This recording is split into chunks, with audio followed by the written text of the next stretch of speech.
우리 하나님께서는 오늘도 우리와 함께 하십니다. 오늘 예배 가운데 홀로 영광 받으십니다. 우리의 심령에도 오늘 충만한 성령의 은혜의 비가 내리기를 간절히 축원합니다. 우리가 살고 있는 지구에는 육지가 있고 바다가 있습니다. 육지가 더 넓을까요? 바다가 더 넓을까요?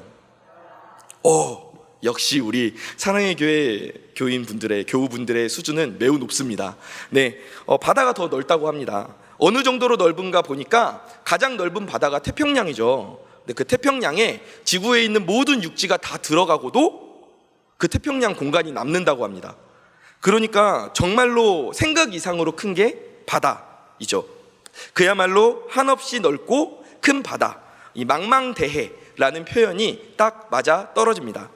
그런데 이 바다를 보면요, 어느 날은 정말 파도 한 점 없이 잔잔하지만 또 어떤 날은 금방이라도 배를 집어삼킬 것처럼 큰 폭풍우가 몰아닥치는 날도 있습니다.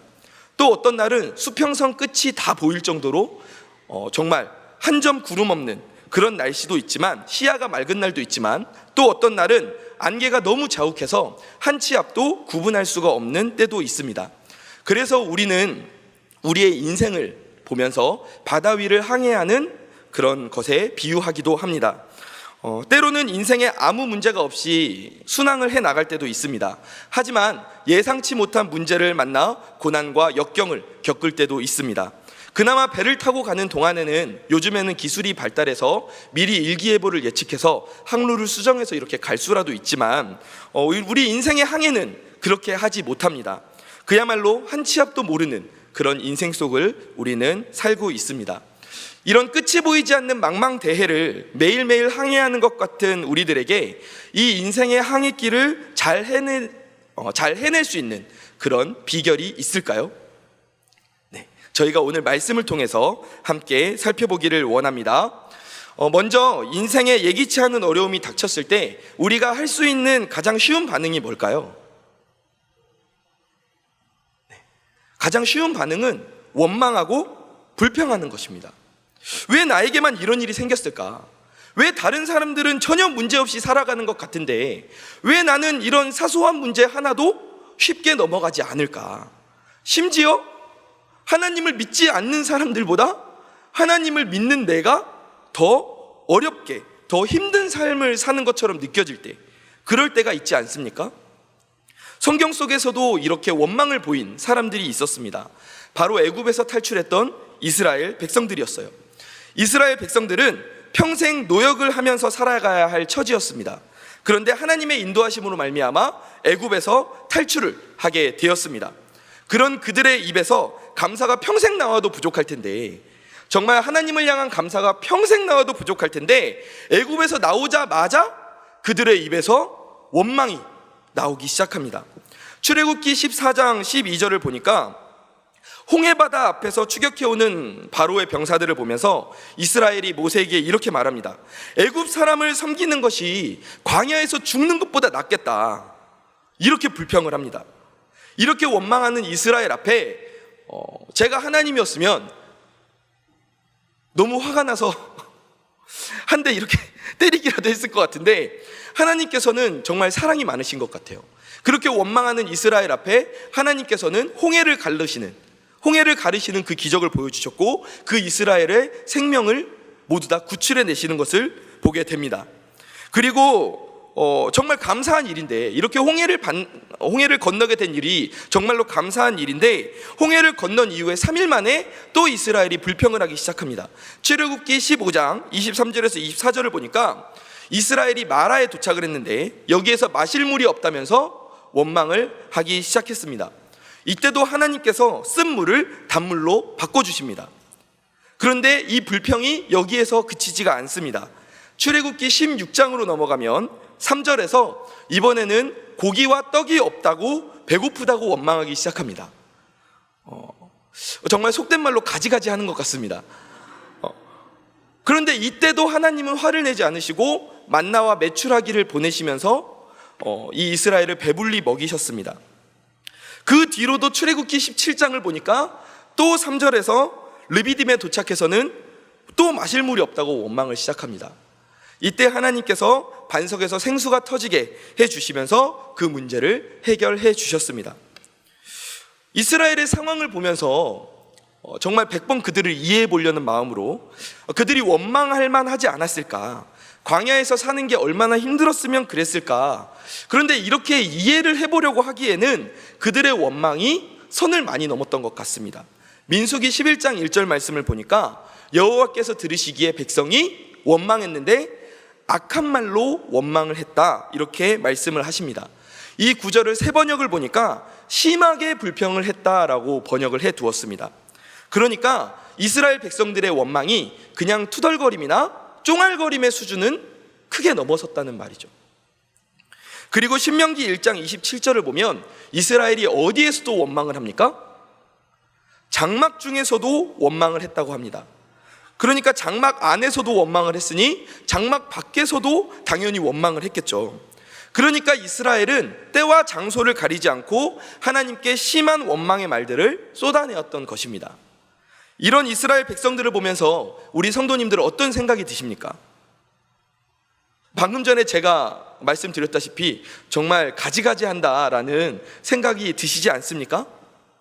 그런데 이런 이스라엘을 보고 제 모습을 보니까, 이 이스라엘을 보고 제 모습을 보니까 별반 다를 것이 없는 겁니다. 저도 인생에 어려운 일이 생길 때마다 작은 일에도 하나님을 원망하고 불평했던 그런 기억들이 이 말씀을 보면서 떠올랐습니다.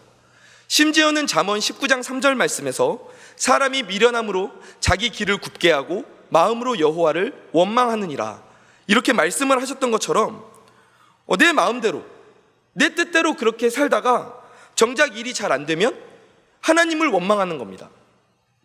그리고는 하나님께 시험이 들었다고 말하면서 불평하기도 했습니다. 그런데 생각해보면 이건 시험이 들었다기보다는 사실 하나님께 삐졌다라는 표현이 더 맞는 것 같습니다. 우리가 단지 시험에 들었다고 하는 이 표현이 조금 더 그럴듯해 보이고 조금 더 고급스러워 보이니까, 내 어리석은 행동을 조금 더 잘 포장해 주는 것 같으니까 이렇게 시험이 들었다는 표현을 하지만, 사실 내용을 들여다보면 어린아이와 같은 미성숙한 모습이지 않습니까? 이러한 원망의 삶들을 보면서 하나님께서 고린도전서 10장 10절에서 이렇게 말씀하셨습니다. 우리 함께 한 목소리로 읽어보겠습니다. 그들 가운데 어떤 사람들이 원망하다가 멸망시키는 자에게 멸망하였나니 너희는 그들과 같이 원망하지 말라. 아멘.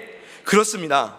망망대해와 같은 이 인생에서 원망은 멸망을 낳는 것입니다. 하나님께서는 이스라엘 백성들을 통해서 우리에게 이런 본보기를 보여주셨고, 그리고 우리에게 깨우쳐 주셨습니다. 그렇다면 우리는 이 망망대해와 같은 인생을 어떻게 살아가야 할까요? 저를 한번 따라해 주시기 바랍니다. 소망을 가진 인생에는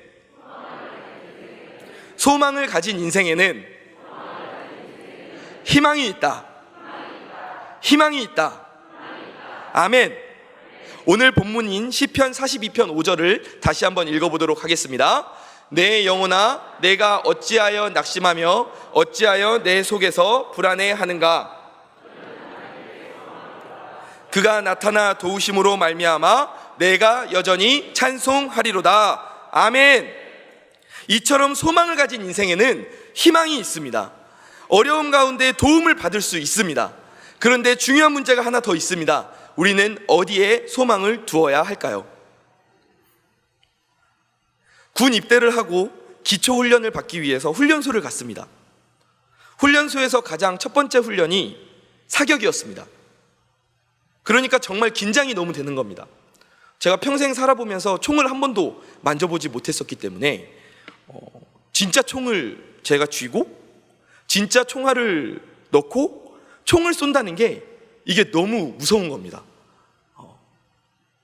우리 형제님들 비웃으시는 분들도 있는 것 같은데, 비웃는 것은 담임 목사님 표현으로 건강에 해롭습니다. 저는 너무 떨리더라고요. 어떻게 쐈는지도 모르게 연습 사격을 마치고 이제 평가 사격을 할 차례가 왔습니다. 20발을 쏘는데 긴장하면서 총을 들고 자세를 잡고 있었습니다. 멀리서 맞춰야 될 목표물이 휙 올라왔습니다. 탕! 쐈습니다. 어떻게 됐을까요? 맞췄습니다. 우리 대학부에서 형제들이 안 맞췄다라고 이렇게 이야기를, 못 맞췄다라고 이야기를 했는데 맞췄어요. 첫 발을 잘 맞췄습니다. 기분이 너무 좋은 겁니다. 두 번째 목표물이 휙 올라왔습니다. 또 탕 쐈습니다. 맞췄을까요? 못 맞췄을까요? 네, 두 번째 발도 맞췄습니다. 세상에 이런 일이. 너무 긴장된 마음으로 두 발을 쐈는데 첫 두 발이 다 맞은 거예요. 아, 이제 이 감만 유지하고 계속 쏘면 되겠다, 이런 마음으로 세 번째 목표물을 기다리고 있었습니다. 그런데 그때 제 옆에서 만약의 상황을 대비하기 위해서 이렇게 지키고 서 있던 병사 형제가 저한테 엎드리더니 큰 목소리로 소리치는 겁니다. 지금 옆 사람 표적에 계속 쏘고 있습니다. 이렇게 말하는 겁니다. 그러니까 제가 너무 긴장한 나머지 헷갈려서 제 라인에다가 쏴야 되는데 이게 옆으로 약간 틀어져 가지고 옆 사람 라인에다가 계속 쏘고 있었던 겁니다. 엉뚱한 곳에 쏴놓고 표적을 맞췄다고 좋아하고 있었습니다. 근데 우리 인생도 마찬가지인 것 같습니다. 우리가 소망을 두어야 할 곳이 어디입니까? 네, 오직 하나님입니다. 우리가 소망을 두어야 할 곳은 하나님입니다. 이 사실을 믿으십니까? 그런데 우리는 엉뚱한 곳에 소망을 두고서 그 엉뚱한 표적을 향해서 달려가고 있지는 않습니까? 그것이 나에게 전혀 아무런 유익이 되지 않음에도 그 엉뚱한 곳을 목표로 보면서 심지어 그것을 맞췄다고 좋아하면서 우리의 소망을 잘못된 곳에, 엉뚱한 곳에 그렇게 두고 있지는 않습니까? 시편 42편을 읽어보면, 오늘 본문을 읽어보면 이 시를 쓴 시인은 현재 큰 고난을 당하고 있습니다. 하나님을 사슴이 시냇물을 찾듯이 갈망하고 있고, 그리고 그의 대적들에게는 조롱을 받고 있는 그런 상황입니다. 조금의 평안도 없는 그런 상황입니다. 그런데 이런 상황에서 이 시인이 스스로에게 명령을 하는데 그 말이 무슨 말이냐 하면, 너는 하나님께 소망을 두라. 너는 하나님께 소망을 두라. 아멘. 왜냐하면 하나님만이 이 절망 중에 있는 시인을, 절망 중에 있는 인생을 구원해 내실 수 있기 때문입니다. 세상이 말하는 소망들, 돈, 명예, 외모, 인간관계와 같은 것들에 우리 인생의 소망을 두기에는 그건 너무 불안합니다. 왜냐하면 그런 것들은 한순간 존재했다가도 금방 사라져버리는 것들이기 때문입니다. 영원하지가 않습니다. 그것은 변합니다. 그러니 그 위에 우리 인생의 소망을 두면 우리 인생이 불안한 것이 당연한 것입니다. 그러나 우리 하나님은 영원하신 분입니다. 우리 하나님은 변하지 않으시는 분입니다. 그러니 하나님께 우리 인생의 소망을 두면, 우리 하나님께 우리 인생의 소망을 두면 우리 인생은 흔들리지 않습니다. 하나님께 소망을 두면 우리 인생의 불안은 사라지고 그 대신 희망이 넘쳐나는 것입니다.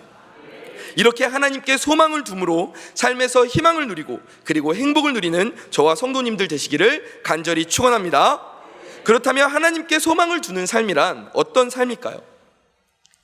먼저 이런 유형이 있습니다. 하나님께서 다 알아서 하시겠지 라고 생각하는 유형이 있습니다. 굳이 내가 기도해서 뭐해? 굳이 내가 예배드려서 뭐해? 어차피 하나님이 전능하시면 내 필요를 다 아실 텐데 알아서 그냥 해주시겠지, 이렇게 생각하는 유형이 있습니다. 하나님이 앞장서서 가게 하고 나는 뒤에서 뒷짐만 지고 있습니다. 이것이 과연 올바른 소망일까요? 네, 그렇지 않습니다.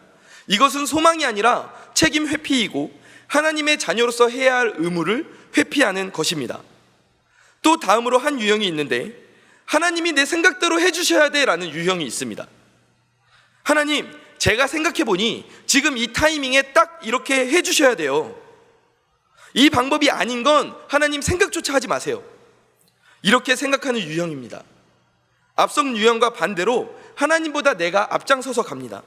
그리고 하나님께, 하나님 지금 제가 서 있는 여기로 오세요, 여기로 오셔야 돼요, 이렇게 우기는 모습입니다. 과연 이것이 올바른 소망일까요? 네, 아닙니다. 이것은 소망이 아니라 내 욕망을 채우려는 모습에 불과합니다. 그렇다면 하나님께 소망을 두는 삶은 어떤 삶일까요? 바로 하나님과 동행하는 삶입니다. 이 사실을 믿으십니까? 하나님과 동행하는 삶입니다. 이런 삶을 살았던 사람으로 노아가 있습니다. 우리 성도님들께서 대부분 아시겠지만 노아는 하나님의 말씀을 따라서 방주를 짓고 그 패역한 시대 속에서 살아남았던 인물입니다. 믿음의 사람입니다. 그가 만들었던 방주의 크기가 길이가 135m에 폭이 23m에 높이가 14m라고 합니다. 정말 어마어마한 규모죠. 현대 삼호중공업보다 훨씬 앞서서 대형 선박을 만들었던 사람이 바로 노아입니다. 이렇게 큰 배를 만든 일은 결코 쉬운 일이 아닙니다. 칼빈은 이 방주를 짓는 데 120년이 걸렸을 것이다 라고 말했을 정도로 하루아침에 이 배를 지을 수 있는 것도 아닙니다. 추측컨대 패역했던 당시 사람들로부터 조롱이나 모욕도 감수해야 했을 것입니다. 그런데 노아가 또 어려웠을 것 같은 부분이 있습니다. 창세기 6장 14절에서 16절 말씀 함께 읽어보도록 하겠습니다. 너는 고페르 나무로 너를 위하여 방주를 만들되 그 안에 칸들을 막고 이러하니 그 길이는 300규빗 너비는 50규빗 높이는 30규빗이라 거기에 창을 내되 위에서부터 한 규빗에 내고 그 문은 옆으로 내고 상중하 3층으로 할지니라. 아멘. 이제 노아는 하나님의 이 말씀대로 이 설계대로 배를 만들면 됩니다. 그런데 뭔가 이상합니다.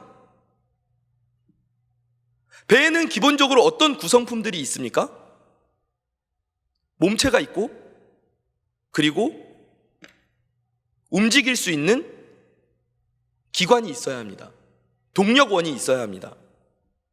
지금 시대의 모터가 되었든지 아니면 바람을 받아 움직일 수 있는 돛이 되었든지 아니면 하다못해서 사람이 젓는 노라도 있어야 합니다. 그런데 지금 하나님께서 알려주신 저 설계도에는 이런 동력원이 있습니까? 없습니다. 게다가 지금 하나님이 알려주신 이 설계도에는 방향을 전환하는 키와 같은 기관도 없습니다. 방향도 전환할 수가 없습니다. 게다가 가다가 어디라도 부딪힐 것 같으면 닻이라도 금방 내려서 급정거라도 해야 되지 않겠습니까? 그런데 닷이 있습니까? 닷도 설계도에 포함되어 있지 않습니다. 그러니까 그야말로 이 노아의 방주는 물 위에 떠 있는 기능, 그 외에는 아무것도 노아가 마음대로 할 수 있는 것이 하나도 없었습니다.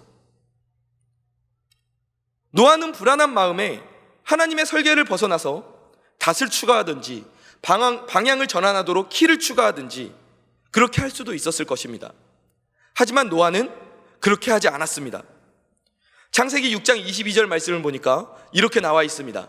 노아가 그와 같이 하여 하나님이 자기에게 명하신 대로 다 준행하였더라.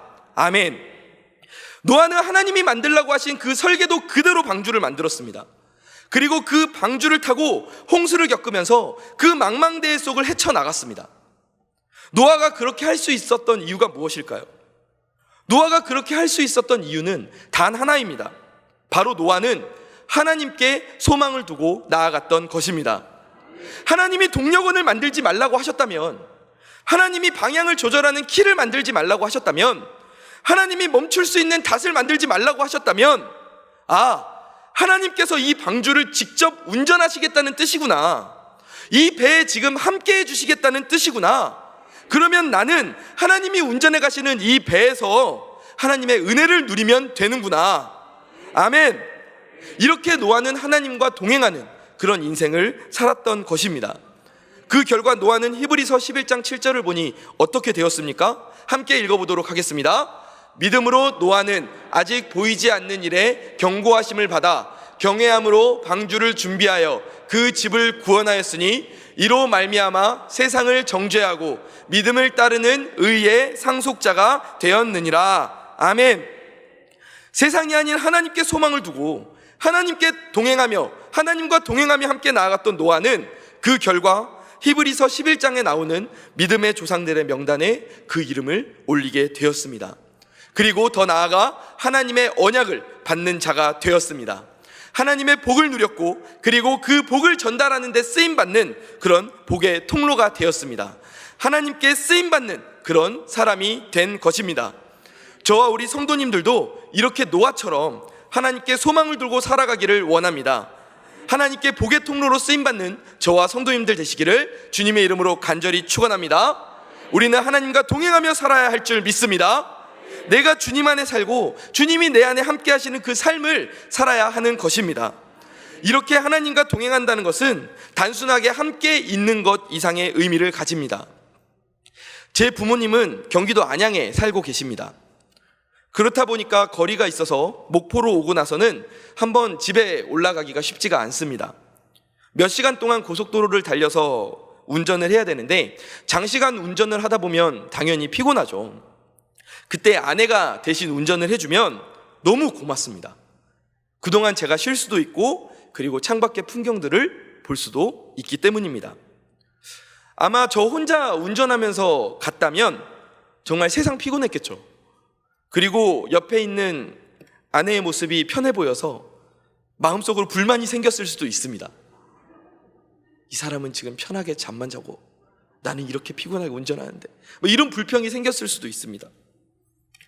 그런데 우리도 하나님과 함께 동행한다 말하면서 이렇게 살고 있진 않습니까? 하나님과 동행하는 삶을 살겠다고 말하고 하나님과 함께 차를 타고 출발합니다. 그런데 내 인생의 운전대를 하나님께 맡겨드리지 않고 계속 내가 쥐고 있는 겁니다. 하나님은 조수석에 타시라고 말하고는 내가 운전하면서 달려갑니다. 그러면 그 인생이 얼마나 피곤하겠습니까? 그 인생에 쉼이 없습니다. 하나님이 나보다 운전을 훨씬 잘하십니다. 하나님이 나보다 가야 할 길을 훨씬 더 잘 아십니다. 우리가 하나님께 내 인생의 운전대를 맡겨드리길 원합니다. 그렇게 되면 어떤 은혜가 있습니까? 우리가 가는 길에, 인생에 가는 길에서 아름다운 풍경도 감상할 수가 있습니다. 내가 운전하고 갈 때는 옆에 보면서 풍경 보면 큰일 납니다. 큰일 나죠. 사고 납니다. 그런데 하나님이 운전하고 가시면 내가 매일 다니던 길이라도 내가 운전하느라 미처 보지 못했던 그 아름다운 풍경들을 볼 수 있습니다. 내 삶에서 미처 발견하지 못했던 감사를 발견할 수 있고, 내 삶에서 미처 발견하지 못했던 행복의 이유를 발견할 수 있습니다. 또 피곤하면 눈을 붙이고 쉴 수도 있습니다. 하나님께서는 우리가 조수석에 앉아서 잔다고 화내지 않으십니다. 쉬고 있는 우리를 보며 웃어주실 것입니다. 그리고 저기 강 좀 보라고, 너를 위해서 만든 행복의 이유, 저기 산 좀 보라고, 이렇게 말씀하실 것입니다. 내가 네 인생을 운전하고 다닐 때에는 보지 못하고 놓쳤던 감사와 행복이 저기 있지 않느냐. 네가 나에게 운전대를 맡겼으니 너는 편히 쉬면서 행복을 누려라, 은혜를 누려라. 그렇게 하나님께서 말씀하실 것입니다.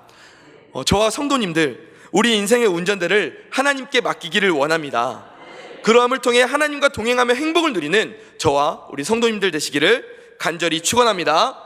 말씀을 정리하도록 하겠습니다.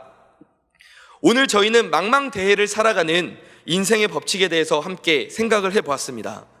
이 법칙을 요약하니까 이렇게 정리할 수 있습니다. 하나님께 원망을 하면 그 인생은 멸망을 낳습니다. 하나님께 소망을 두면 그 인생은 희망이 있습니다. 우리 같이 한번 읽어볼까요? 시작. 하나님께 원망을 하면 그 인생은 멸망을 낳습니다. 하나님께 소망을 두면 그 인생은 희망이 있습니다. 아멘. 하나님께 원망은 멸망을 낳고 하나님께 소망은 희망을 낳습니다. 이것이 망망대해 인생의 법칙입니다. 우리는 어떻게 살아야 하겠습니까? 당연히 하나님께 인생의 소망을 두고 살아야 합니다. 하나님과 동행하며 살아야 합니다. 내 인생의 운전대를 하나님께 맡겨드려야 합니다. 그러할 때 우리는 망망대해와 같은 이 인생 속에서 때로는 폭풍우가 불고 정말 번개와 폭풍우가 치면서 때로는 안개가 자욱한 그 가운데에서도 낙심하거나 두려워하지 않습니다. 우리는 하나님만 잘 붙잡으면 됩니다. 우리만 하나님을 잘 붙잡으면 됩니다. 왜냐하면 하나님은 우리를 절대 놓치지 않으시기 때문입니다. 하나님께서 하나님께 소망을 둔 그 인생을 하나님께서는 노아와 같이 복의 통로로 사용하십니다. 하나님이 그렇게 약속하셨습니다. 행복을 누리고 나누게 하십니다. 할렐루야. 우리 마지막으로 오늘 본문을 읽으면서 함께 결단하기를 원합니다. 내 영혼아, 내가 어찌하여 낙심하며 어찌하여 내 속에서 불안해하는가? 너는 하나님께 소망을 두라. 그가 나타나 도우심으로 말미암아 내가 여전히 찬송하리로다. 아멘. 이런 인생을 살아가는 저와 우리 성도님들 되시기를 주님의 이름으로 간절히 축원합니다.